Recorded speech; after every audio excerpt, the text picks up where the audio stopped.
One thought follows another without hesitation. The thought arises, it doesn't wait to arise. As when you clap your hands, the sound issues without hesitation. When you strike flint, the spark comes out. It doesn't wait to come out. And that means that there's no block. So, thought, nyan, nyan, nyan, describes what we call in our world the stream of consciousness. Blocking consists in letting the stream become connected, chained together, in such a way that when the present thought arises, it seems to be dragging its past, or resisting its future, saying, I don't want to go.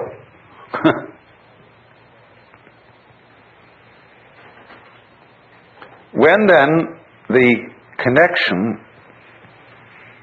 the dragging, it's better to call it, of these thoughts drops, you've broken the chain of karma. If you think of this in comparison with certain problems in music, it's very interesting. Because when we listen to music, we hear melody only because we remember the sequence. We hear the intervals between the tones, but more than that, we remember the tones that led up to the one we are now hearing, and we are trained musically to anticipate certain consequences. And to the extent that we get the consequences we anticipate, we feel that we understand the music. But to the extent that the composer does not adhere to the rules and gives us unexpected consequences, we feel that we don't understand the music. And if he gives us harmonic relationships, which we are not trained to accept, that is to say, to expect, we say, well, this man is just writing garbage. But of course, it becomes apparent that the perception of music, the ability to hear melody, will depend upon a relationship between past, present, and future sounds. And you might say, well, you're talking about a way of living that would be equivalent to listening to music with a tone-deaf mind. So that you would eliminate the melody and have only noise. And so in your Taoist way of life, you would eliminate all meaning and have only senseless present moments.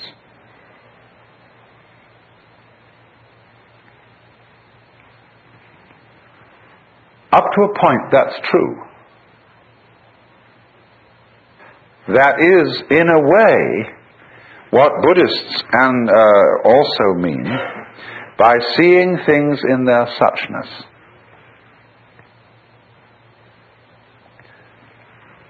What is so bad about dying, for example?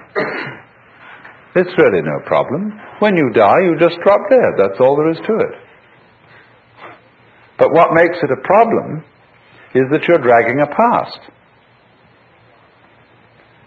And all those things you've done, all those achievements you've made, all these relationships and people that you've accumulated as your friends, all that has to go. See, it isn't here now.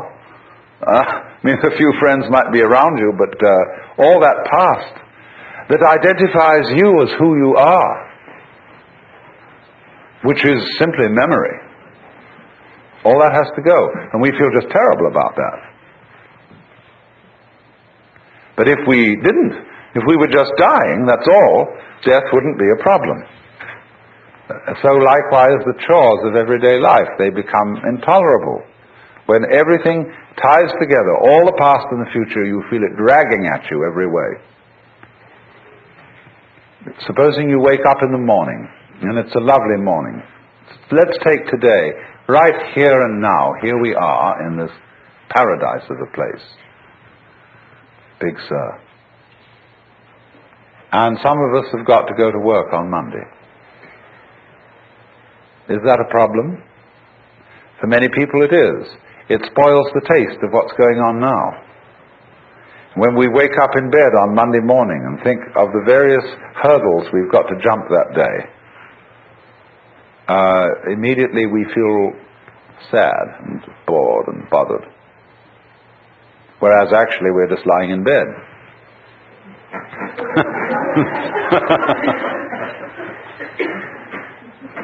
So the Taoist trick says, simply live now and there will be no problems. That's the meaning of the Zen saying, when you are hungry, eat. When you are tired, sleep. When you walk, walk. When you sit, sit. Rinzai, the great Tang Dynasty master, said, in the practice of Buddhism, there is no place for using effort.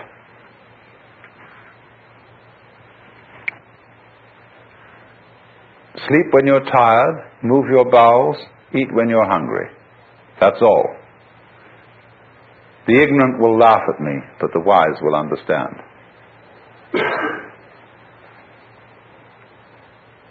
And so, also, the meaning of this wonderful Zen saying,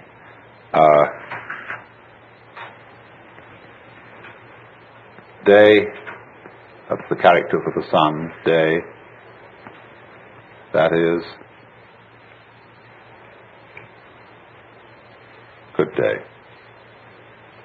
Every day is a good day. On condition, you see, that day is like nyan nyan. They come one after another, and yet there's only this one. You don't link them. This, as I intimated just a moment ago, seems to be an atomization of life. Things just do what they do. The flower goes poof, and people go this way, go that way, and so on, and that's what's happening. It has no meaning, it has no destination, it has no value, it's just like that. And when you see that, you see it's a great relief. That's all it is.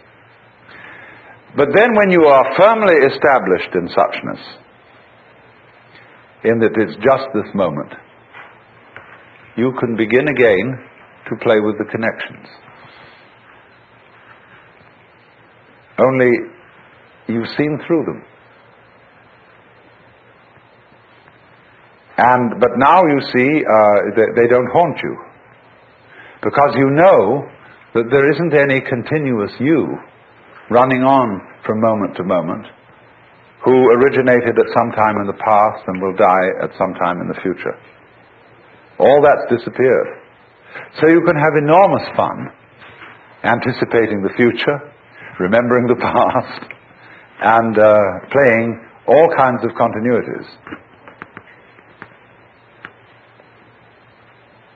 This is the meaning of that famous Zen saying about mountains are mountains.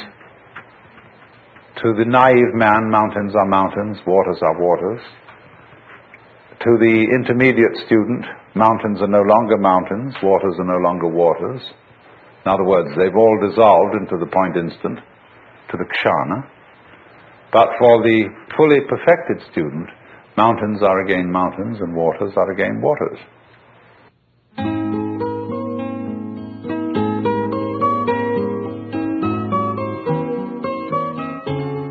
You've been listening to Taoist Way, Part 1.